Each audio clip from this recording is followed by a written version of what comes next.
Before I go, if I go at all, has anyone encountered something like this?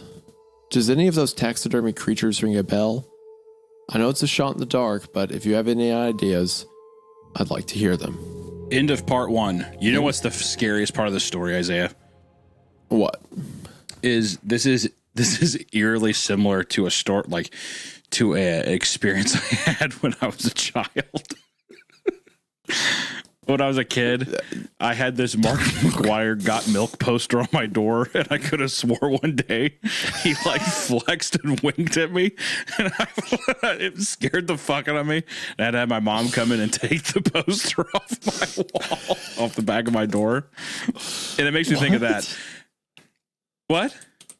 You had a Mark Maguire poster? Yeah, like got milk poster. Mark remember Maguire, the Got Milk baseball campaign? Player? Yeah. Why were you a big baseball kid? Oh yeah, I still love baseball. Okay, all right. So, okay, so they had a got milk picture. You have to see this. I'm looking. You have to look at this deal. Okay, Mark Maguire for youngins out there. Hold on, I see it. Yeah, with the baseball. Yes, this was literally on the back of my on the back of my door, and I could have swore one day he flexed. Well, he's already flexing in the picture. Yes. Well, no. Well, barely. I mean, I'm saying He flexed more. He let the guns really sing. Right, is what I mean. Okay. And then I thought he winked at me. Like he like smirked and he winked at me. I freaked out, and I had my mom come in, and she had to take the poster off my.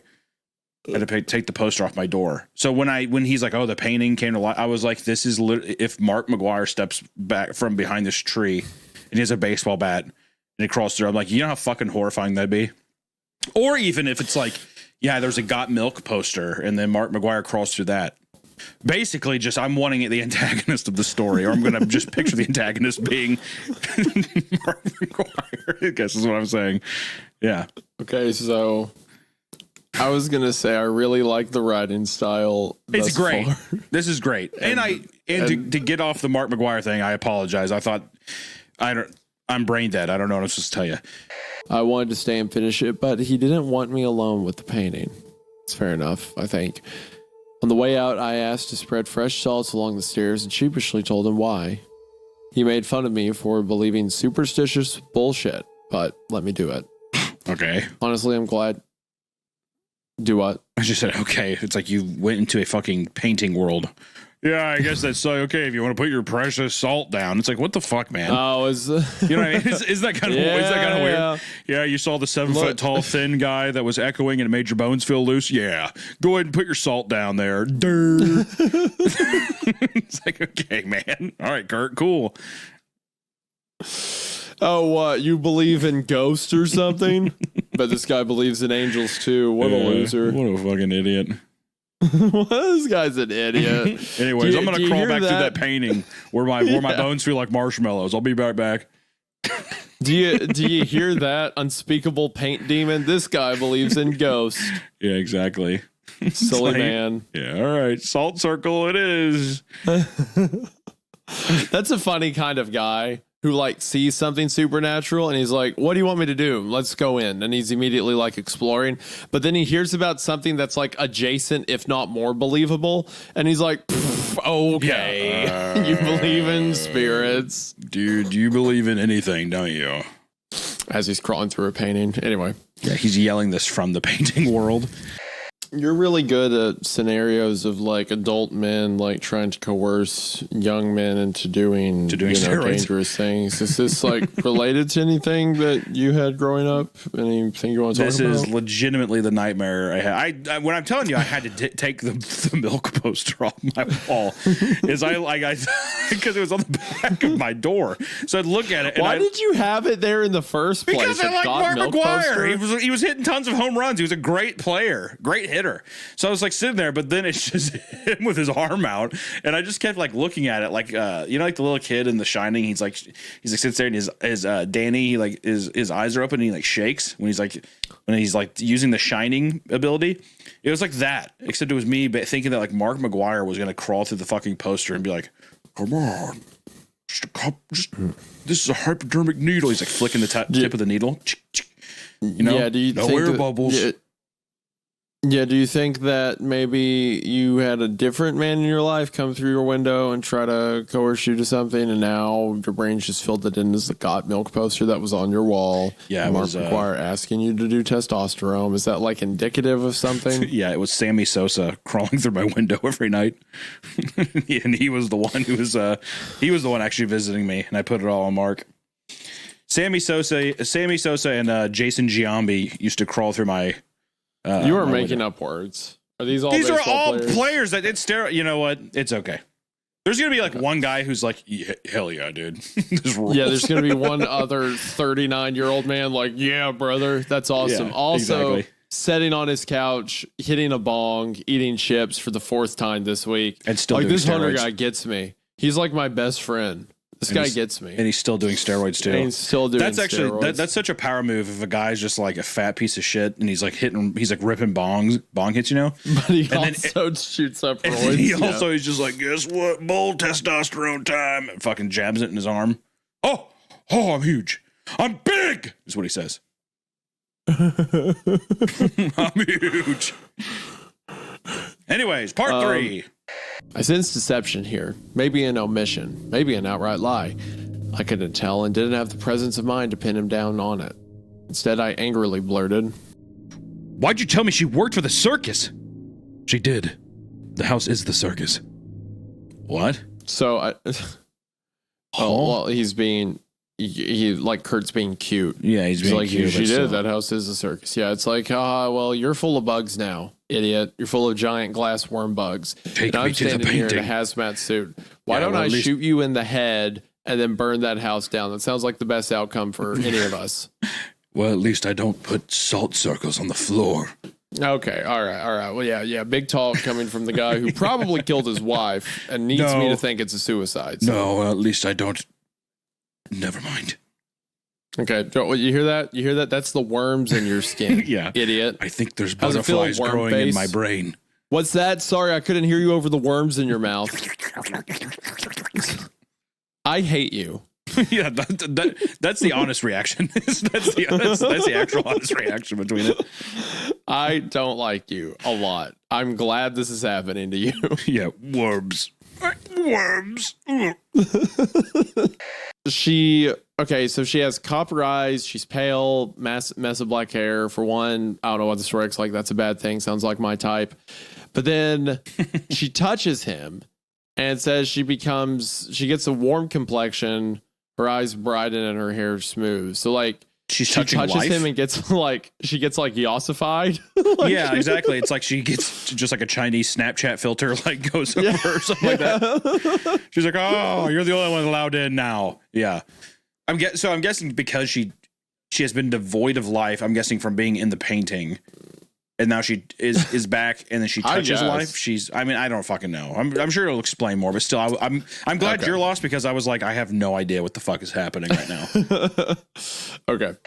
Parent was a rich woman who supposedly ran a network of private schools for disadvantaged youth. Evie told Kurt the schools were just a front for a breeding program. And whoa, whoa, just dropping that on no just sleep. Baraska from the top floor. Welcome to No Sleep, boys. Watch out! Yeah, watch out! Me. It's the sheriff from Baraska in the ring. Yeah, meeting Tommy Taffy, and they're duking out for the championship. I'm an alpha, Sam. Yeah. Yeah, it's pedophile fight night here at the pedophile fight night on WWE Raw.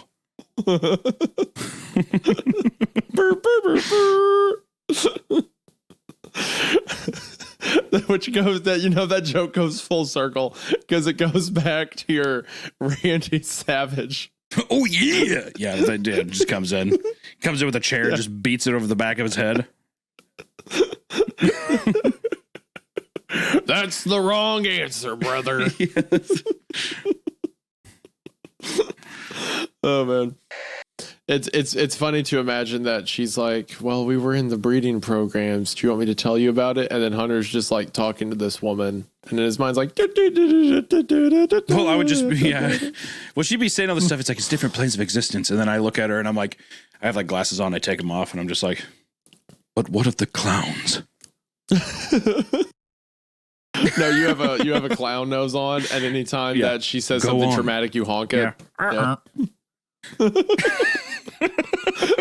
That'd be a really fun grief counselor. Yeah, exactly.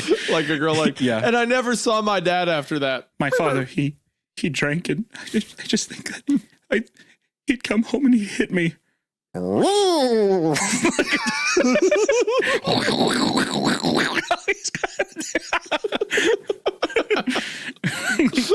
on. He's got a sly whistle. Yeah, exactly. And I didn't know how much her death affected me because I started drinking myself, and I just, every time I look in the mirror, all I do is I see him.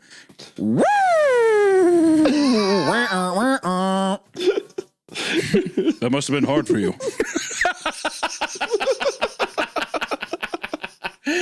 Dude, grief counselor, the clown grief counselor is sick. That's awesome. That should be a real thing. Just talking about like her parents' abuse, and then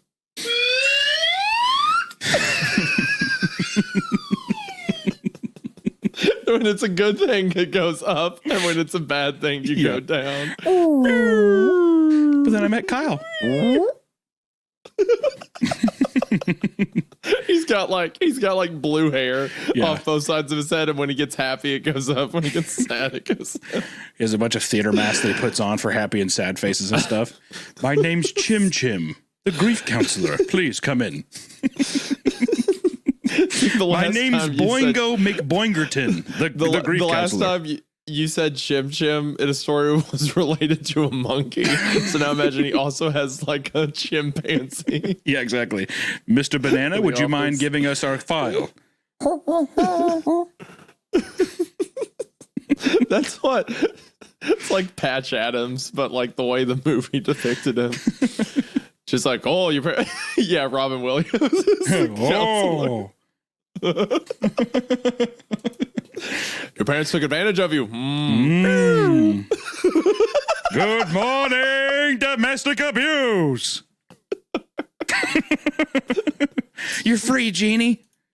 Robin Williams just swinging in a closet. No, I'm kidding. All right, let's go. Oh my God. I'm sorry.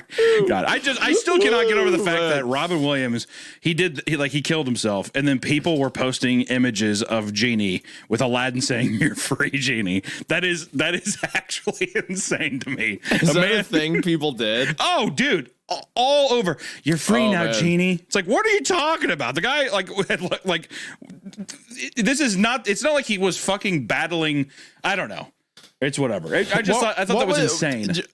Do you remember that tweet? I forget what YouTuber it was, but that tweet where Robin Williams' daughter was talking about how hard it was for her to deal with like the passing of her father on its anniversary, and how she never felt that she was allowed to grieve on her own. And then some YouTuber tweeted, what was it?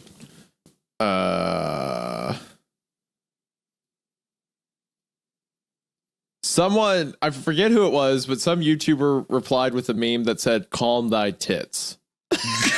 God. Good.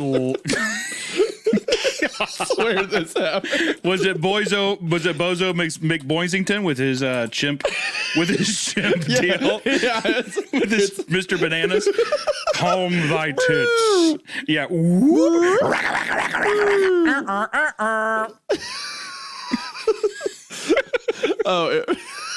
Also, check out my YouTube channel.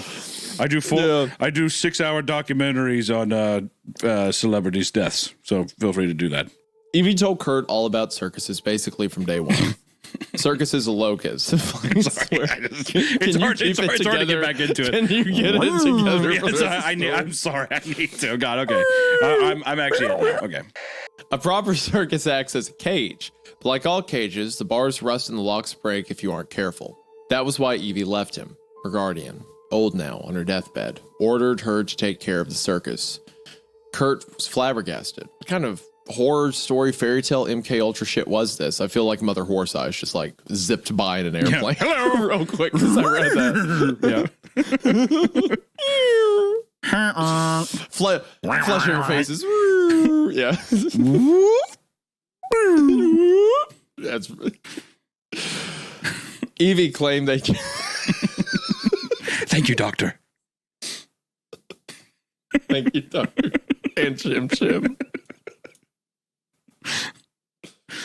Evie claimed they'd kill him if she didn't do it. Sometimes that his life was in danger. Sometimes you gotta wake up and smell the roses. He has that fake plastic flower in his shirt pocket and squirts her in the face.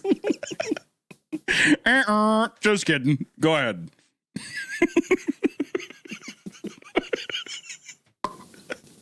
That's a good. You put a whoopee cushion under the therapy chair. Oh.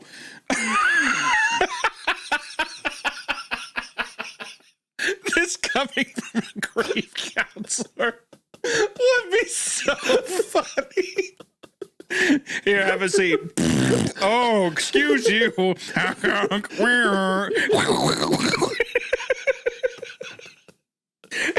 The chimpanzees in a cage. Losing his mind. The chimp's in a cage and he's like freaking the fuck out. Like shaking the fucking bars.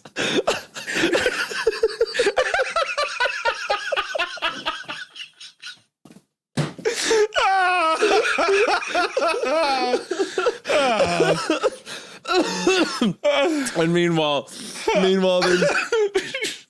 there's just a girl sitting there really scared, traumatized. Traumatized. This guy's laughing.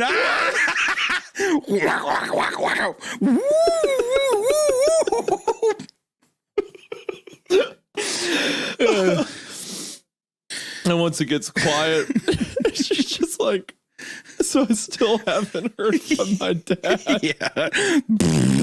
Again, there's another whoopee cushion. Whoa! It all starts again.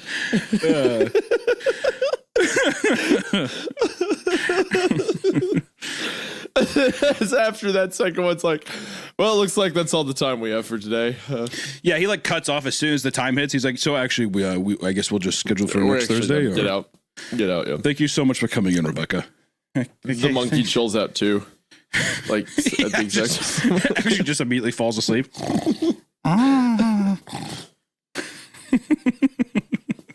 Oh, okay.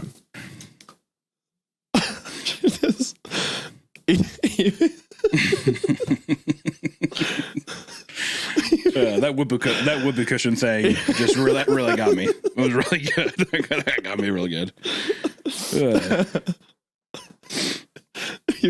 I mean, just the sentence, whoopee cushion in a grief counseling chair. Yeah, I like the thing that when she walks into, he's like already sitting there, face painted, hair blue, giant red nose, his legs crossed. He's like, go ahead and have a seat. He's like playing a seat. He's like playing it really straight. Go ahead and have a seat. And then, yeah, just a giant wet. And then just starts the chaos. So good. It's like the Bizarro version. I'm sorry, I can't quit laughing thinking about the monkey just freaking out. Don't get close to it. He's actually has to break for a second. Don't get close to the cage. Rebecca, back! Get back! Freaking out at her. It's like the Bizarro version of that, like, for sale baby shoes never worn. It's like grief counsel chair with whoopee cushion. This is actually that. You know what that is, Isaiah? That's legitimately a good 2-sentence horror. It's a 6-word story. Yeah, it's so good. All right. Anyway.